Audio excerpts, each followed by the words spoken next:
नमः सिद्धेभ्यः।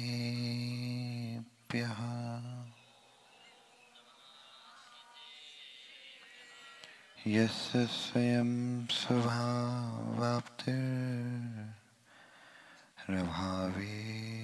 कृष्णकर्मणा तस्मै संज्ञानरूपाय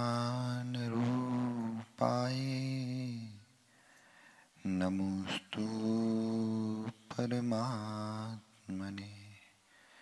नमोस्तु परमात्मने। नमो अरिहन्ताणं नमो सिद्धाणं नमो आयर्याणं नमो वज्झायाणं नमो लोये सभ्यसाहुरम्।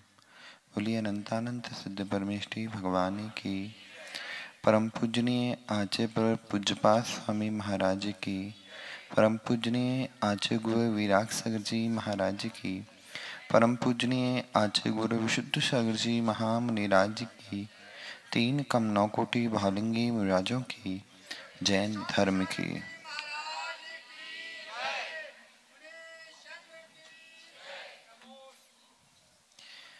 भव्य आत्माओं, हम सभी वस्तु के वस्तुत्व का सत्याद्भुत कराने वाली माँ चिन्वाणी के आंचल में विराजते हैं। आचार्य प्रवर भगवत पूज्यपाद स्वामी ग्रंथराज इष्टोपदेश जी में इष्ट तत्व की सिद्धि का उपाय बता रहे हैं। जब जीव अधिक विद्वान हो जाए और वह बहुत ही पढ़ा लिखा हो जाए, तभी उसी की मति भ्रष्ट होती है। नीलेश भैया, जिस व्यक्ति ने सभी ग्रंथों को पढ़ लिया है और ग्रंथों को पढ़ पढ़कर जानकारी के रूप में अपने पास रख लिया है,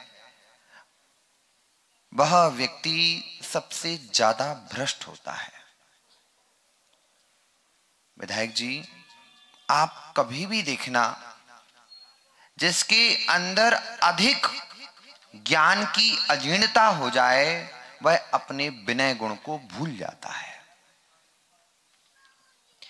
किसी व्यक्ति के पास अधिक संपत्ति प्राप्त हो जाए तो वह भी अपना विनय गुण भूल जाता है और अंदर ही अंदर उसकी भावना बन जाती है, मैं नहीं तो कौन,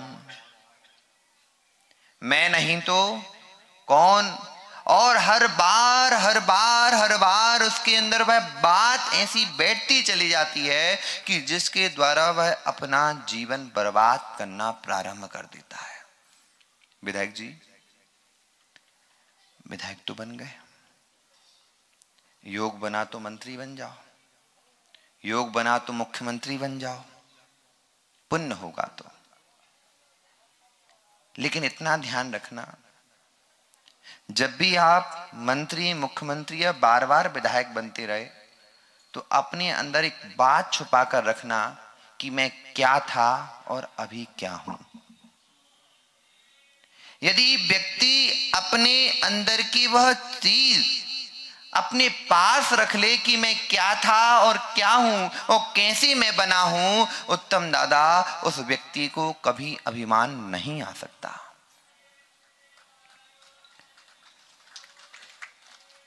प्रदीप जी, एक जौहरी की दुकान पर एक व्यक्ति काम कर रहा था 20 वर्ष से।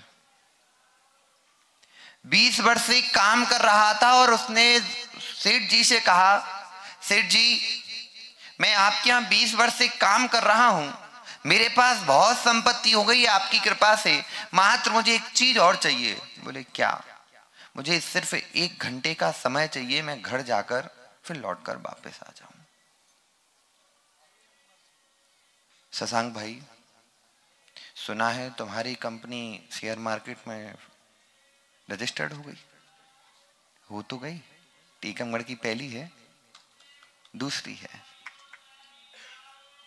लेकिन इतना ध्यान रखना, बढ़ जाओ, बढ़ जाना, लेकिन अपने जो एम्प्लॉय हों उनको कभी नीचा मत दिखाना। एमएलए साहब, आपने अकेले जीत गए थे क्या? आप अकेले जीत गए थे?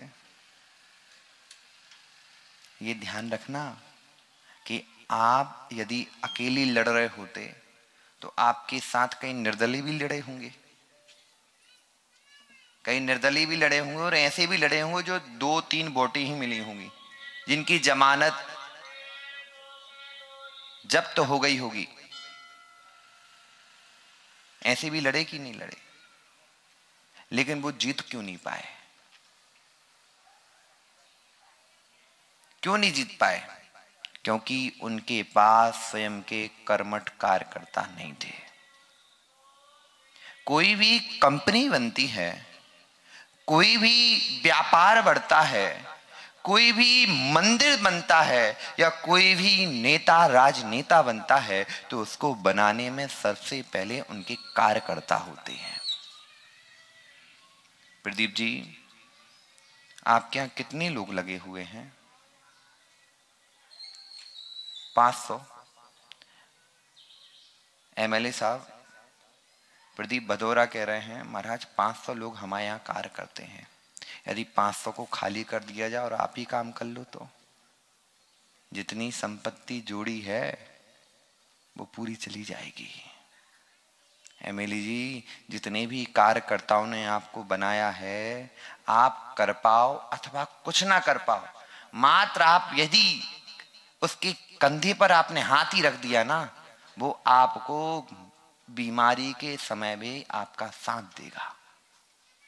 कभी भी मत छोड़ना, क्योंकि जो व्यक्ति यह मान लेता है कि मैं नहीं होता, मेरे द्वारा ही जीता हूं, मैं इनने क्या किया, वो ध्यान रखना कभी भी वह व्यक्ति सफल हो ही नहीं सकता। उत्तम दादा, जब आत्मविश्वास, आत्ममुग्धता की चरम सीमा पर पहुंचता है, वह व्यक्ति उसी समय बीमार हो जाता है। आत्मविश्वास होना, सेल्फ कॉन्फिडेंस होना सबसे अच्छा, लेकिन वह जब नार्सिसिस्ट में बदल जाता है तो सबसे खतरनाक हो जाता है, सबसे खतरनाक हो जाता है। मेरे लिए ही सब कुछ है, अन्य कोई मेरे सामने कीड़े मकोड़े हैं। शशांक भाई, अपने वर्कर से कभी भी ऊंची आवाज में बात मत करना।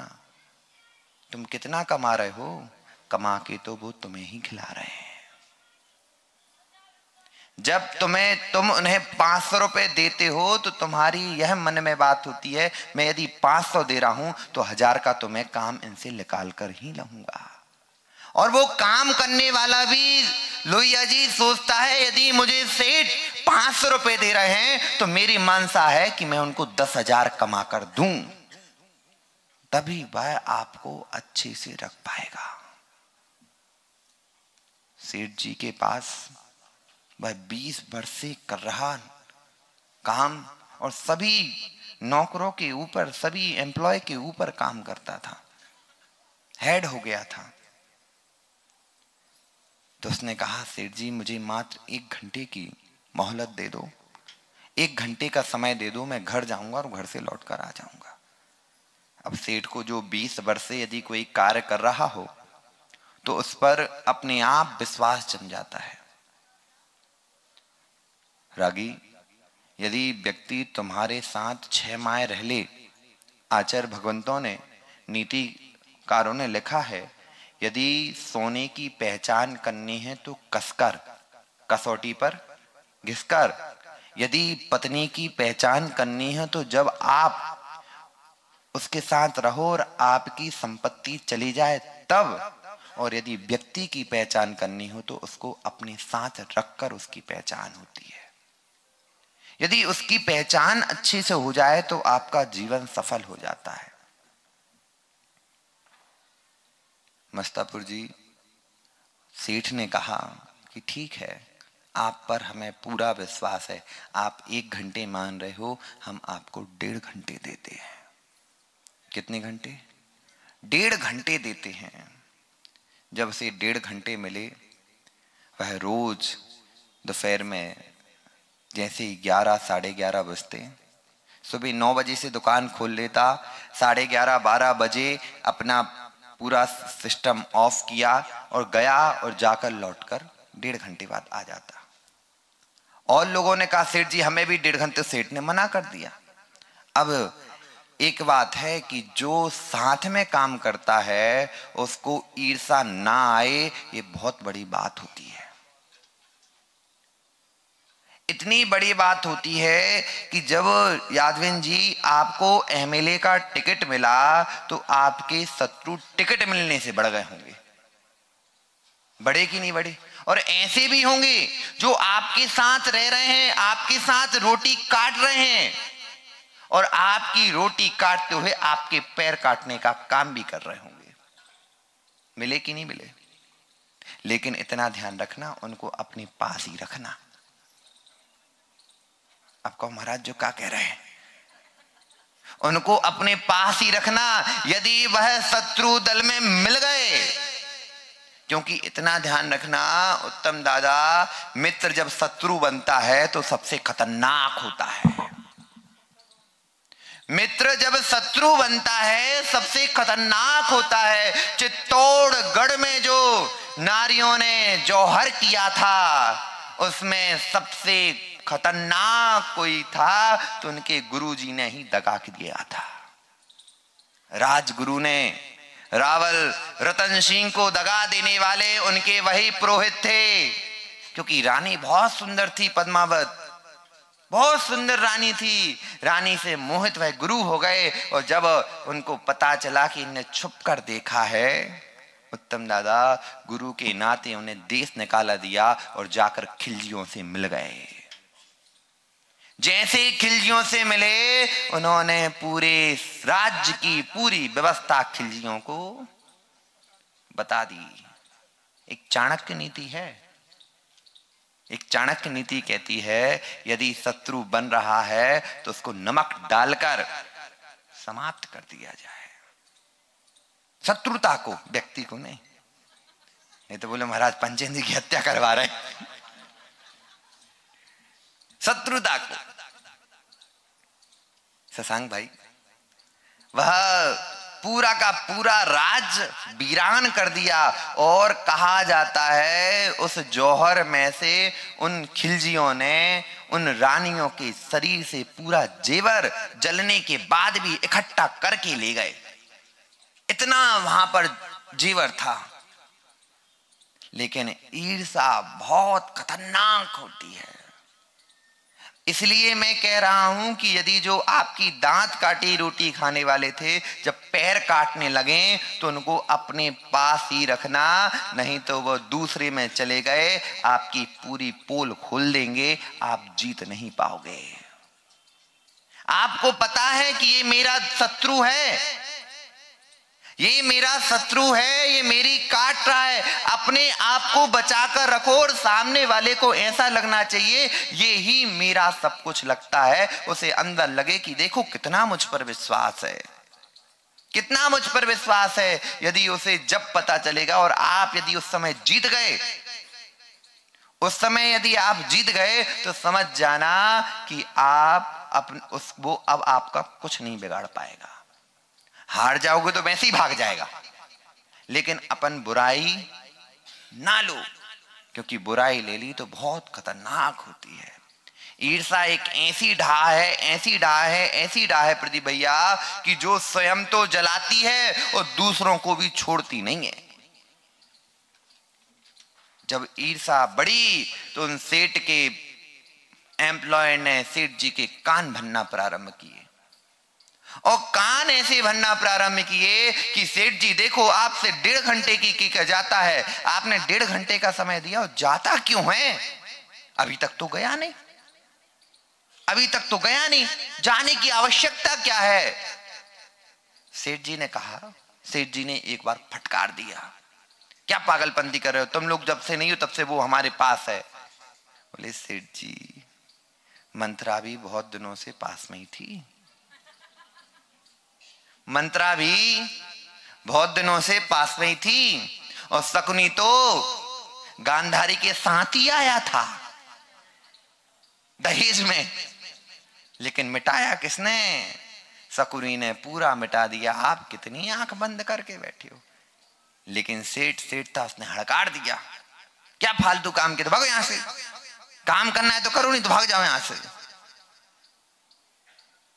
जब एक बार नहीं, दो बार नहीं, तीन बार नहीं, क्या होता है इसके जैन साहब, जो व्यक्ति यदि कान में लग जाए तो बार बार बार बार बार बार बार बार वो बात कहता है, तो एक ना एक बार हमें खुद भी शक होना प्रारंभ हो जाता है। अरे यार कोई कह तो रहा होगा, सच ही कह रहा होगा, ऐसा कैसा गलत होगा? जब बात उखड़ी है, धुआं आया है, तो आग तो कहीं ना कहीं जरूर लगी होगी, लेकिन पता नहीं आग किसकी है, आग की धुआं किसका है, आग का है कि जलन का है, इसका अंतर करना बहुत कठिन है। जैसे ही उन्होंने कहा कि लगी है आग, तो सेठ जी ने कहा यार बहुत दिन हो गए, बार बार लगे हैं, बार बार, एक बार तो हमें देखना पड़ेगा। सेठ जी ने उनको बुलाया कि सुनिए महाशय, मैं आपके साथ चलना चाहता हूं और आप चलिए, जहां आप अपने घर जाते हैं मुझे आपके घर जाना है और देखना है आप 1.5 घंटे करते क्या हैं।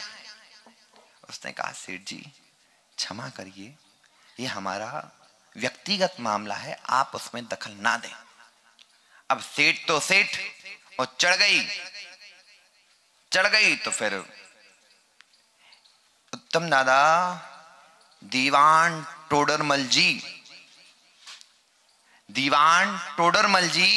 जब कहा गया कि जो सिख समुदाय के शहजादे थे उनकी दफनाने के लिए मुगलों ने मना कर दिया कि नहीं, यदि तुम्हें उनको दफनाना है तो जितनी एरिया में दफनेंगे उतनी एरिया में चांदी सोने की मोहरें बिछाओ, उतनी खरीद लो।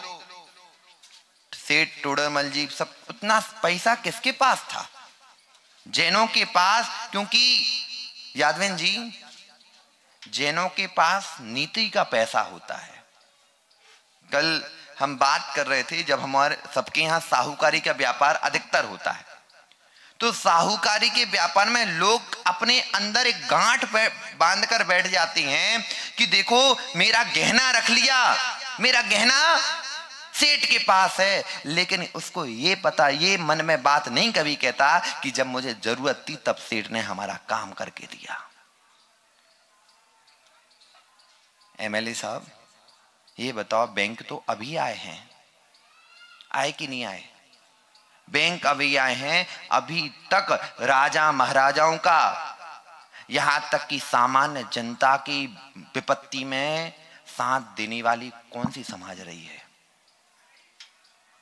दीवान टोडरमल जी ने, उत्तम दादा, जितनी भी मोहरें थी उन्होंने बिछा दी, और बिछाने के बाद दो जैसे ही मोहर देखी, बादशाह के मन में लालच आ गया, बोले जितना गड्ढा खोदना है उतनी खड़ी मोहरें रखो, लिटाकर ऊपर तक मोहरें दो, तब अब तुम्हें जमीन मिलेगी। वो 2/6 की जमीन को लेने में शशांक भाई दीवान टोडरमल जी ने अपनी संपत्ति को बेचकर पूरी मोहरें खड़े करके उन शहजादों को अंतिम संस्कार की जगह खरीदी। कौन थे वो? दीवान टोडरमल जैन।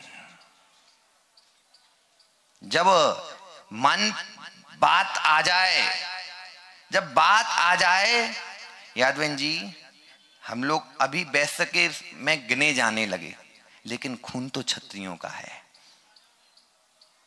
अभी वैश्यों में गिने जाने लगे हमारे भगवान क्षत्रिय। अब क्षत्रिय हैं तो अंदर तो कहीं ना कहीं हिड़ोले तो मारेगी। जैसे आप हमारे 23वें तीर्थंकर नेमिनाथ के वंशज हो, वो भी यादव कुल तिलक थे, कृष्ण जी के चचेरे भाई थे, तो कहीं ना कहीं हिलोरे तो मारती है कि छत्रता अपने अंदर। तो तो जैसे ही बात लगती है और पहले तो समझाते हैं भैया मत करो, मुझे मत छेड़ो, यदि तुमने छेड़ा है अब जो भी हो सो देखा जाएगा, जो भी हो सो देखा जाएगा। नीलेश भाई, अहिंसक समाज है, हम अहिंसावादी हैं, लेकिन हमारे यहां विरोधी हिंसा की भी अनुमति है। हम लोग अहिंसावादी हैं, चींटी नहीं मारते, चींटी नहीं मारते, लेकिन यदि आपने हमें छेड़ा और छेड़ने पर भी हम रोक के रखते, भैया रुक जा रुक जा रुक जा, और यदि ज्यादा तुमने छेड़ा तो फिर छोड़ते नहीं है। लग गई टोडरमल जी को, उन्होंने कि तुम ज्यादा बता रहे ना, लो पूरी संपत्ति, भामाशाह ने पूरी संपत्ति महाराणा प्रताप को दे दी, दे दी, नहीं देखा कि हमारा क्या होगा, हम फिर कमा लेंगे। सबसे ज्यादा बाहुबली वो कहलाता है कि जो अपनी संपत्ति को छोड़ने के बाद पुनः उतनी संपत्ति, उससे दुगनी संपत्ति खड़ी कर ले, उसका नाम बाहुबली है। प्रदीप जी भाई कहता है सेठ जी मत करो मत करो मत करो, मुझे परेशान मत करो, मेरा व्यक्तिगत मामला है। सेठ जी अड़ गए कि नहीं मैं तो देख कर रहूंगा। सेठ जी ने कहा, वह कहता है सेठ जी नहीं मान जाओ, बोले नहीं चलो। उन्होंने जैसे ही समय हुआ चलना प्रारंभ हुआ, घर के पास पहुंचे, और घर के पास पहुंचने के बाद वह कहता है सेठ जी मान जाओ मान जाओ। सेठ जी कहे आप तो घर के सामने आ गया, देखे बिना मैं नहीं मानूंगा। कितनी तुमने मेरे घर से 20 साल के अंदर संपत्ति इकट्ठी करी है, मैं आज देखने आऊंगा। उत्तम दादा घर के सामने पहुंचे हैं, वह फिर से कहता है सेठ जी मान जाओ। बोले नहीं नहीं मानोगे, चलो। दरवाजा खोला, एक तहखाने में नीचे ले गया, साथ में जो लोग थे वो कहते देखो सेठ जी कितनी संपत्ति तहखाने में छुपा कर रखी है, तहखाने में रखने की चीज है क्या? तहखाने में तो मात्र संपत्ति ही दुका कर रखी जाती है। रागी मैं कहता है सेठ जी देख लिया। बोले नहीं वो बक्से में क्या है? बोले सेठ जी उसको मत खुलवाओ, उसको मत खुलवाओ। बोले उसको खोलो, साथ में जो कन खजूरे थे, कहा साथ में जो कन खजूरे थे एमएलए जी वह कहते हैं सेठ जी इसी के अंदर पूरी संपत्ति छुपा कर रखी है। बोले सेठ जी ध्यान रखना, ये बक्सा खुल गया तो फिर उस दिन से मैं आपकी नौकरी नहीं करूंगा। बोले नहीं तुम पहले बक्सा खोलो, मान जाओ। नहीं माने, उसने खोला और खोलकर दिखाया, देख लो उसके अंदर क्या होगा। उसके अंदर एक फटा पैंट, एक फटी शर्ट और टूटी हुई चप्पल रखी हुई थी। एक फटा पैंट, एक फटी शर्ट और टूटी हुई चप्पल रखी हुई थी। सेठ जी कहते क्यों, ये क्या है? धन पैसा कहां है? बोले धन पैसा कुछ नहीं है मेरे पास, धन पैसा कुछ नहीं है। तो वह कहता है कि पंडित सेठ जी मैं मात्र इसे देखने आता था। बोले इसे देखकर क्या करते थे?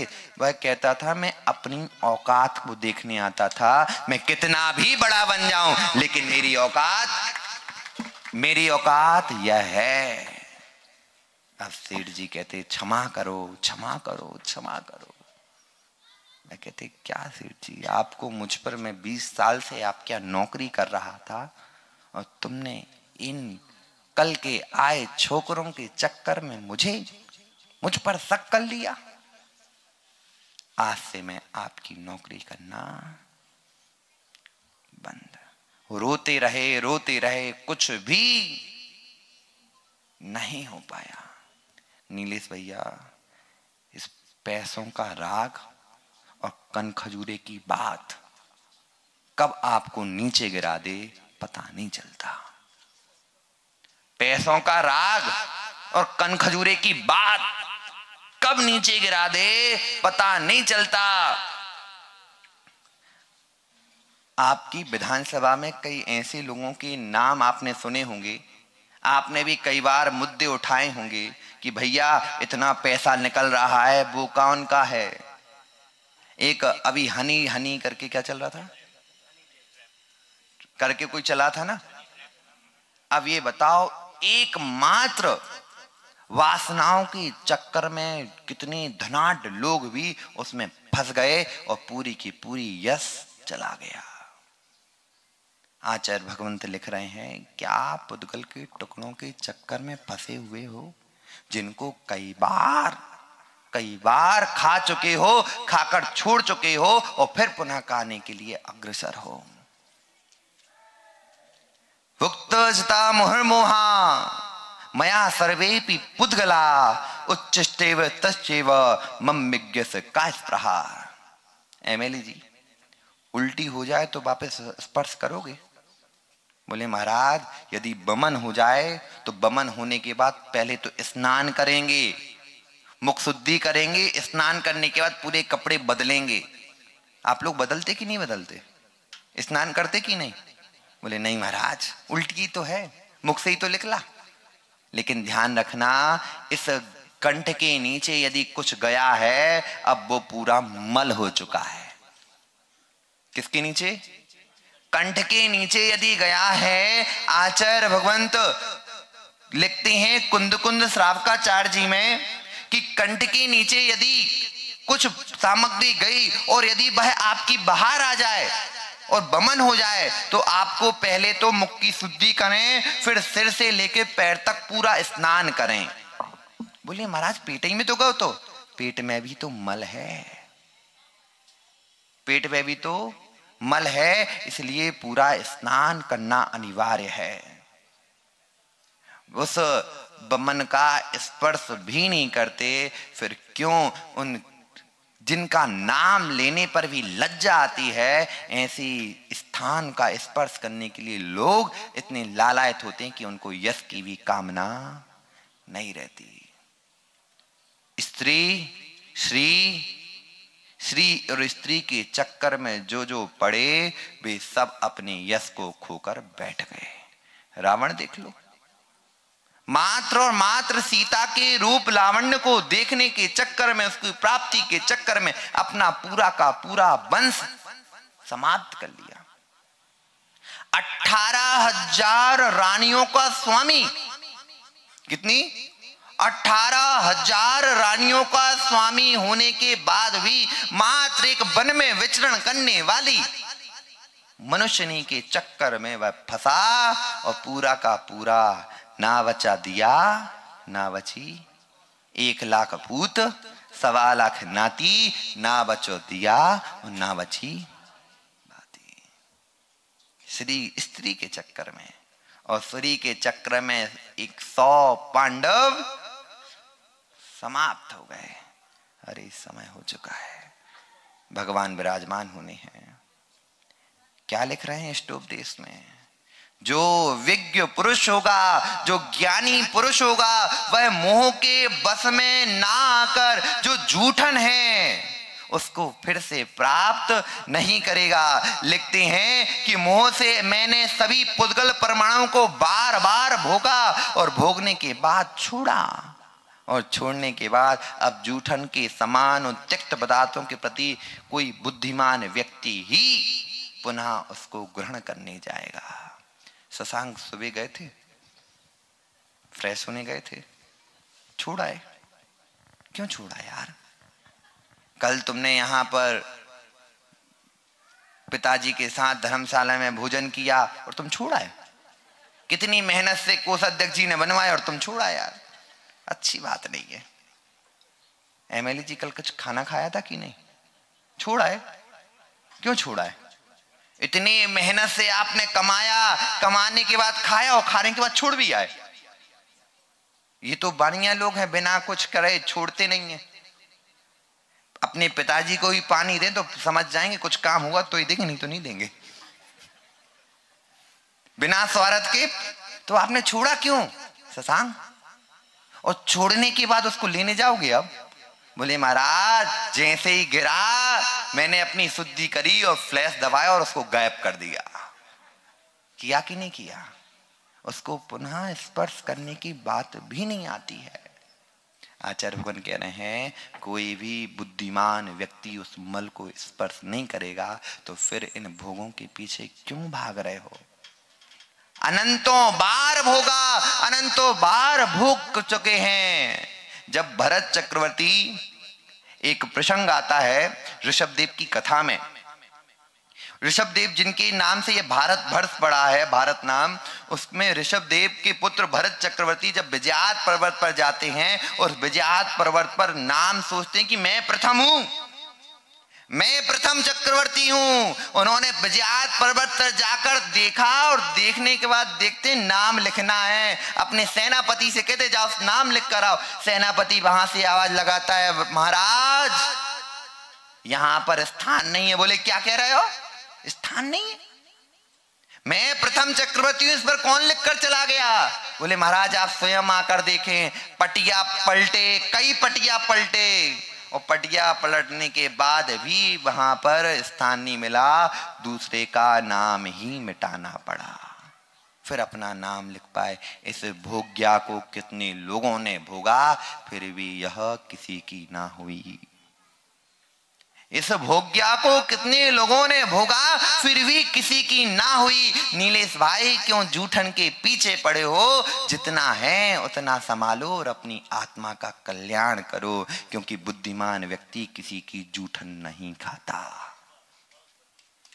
बुद्धिमान व्यक्ति किसी की जूठन नहीं खाता और बुद्धिमान होगा तो वह, इसीलिए तो हम लोग अपने हाथ में आहार लेते हैं।